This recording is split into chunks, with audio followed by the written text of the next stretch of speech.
So I'm going to show you through our guided viewing feature. It's a way of taking a buyer through a journey on a development or an apartment, but also making sure you as a sales agent can retain control over the process.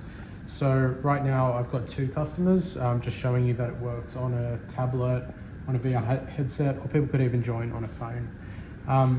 Right now I'm in a mode where I can see them. So guys, feel free to walk around and have a look around. I can see their names. I can also invite more people into this session, so if I've got more devices, it's easy to add them in. Okay, as an agent, it's really important that I can also see what they're seeing. So if I change my view, I can see what John is seeing, I can see what Joe is seeing at the same time, but I'm just going to focus on what Joe is seeing right now.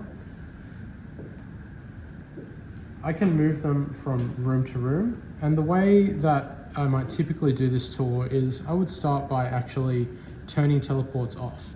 So now if they try and press the controller, they can't move. And so I'd probably start the tour by, starting at the entrance and moving them through to the living room, to the master bedroom. I can also move them to different apartments. So I'm going to move them up to, say, the 5th floor amenities of the same project. Cool. So now we're 5th floor amenities, and again, I can move them around the different areas. And so now I'm going to go ahead and turn teleport back on. So guys, feel free to go explore at your own pace now and have a look around, and they can just zoom around.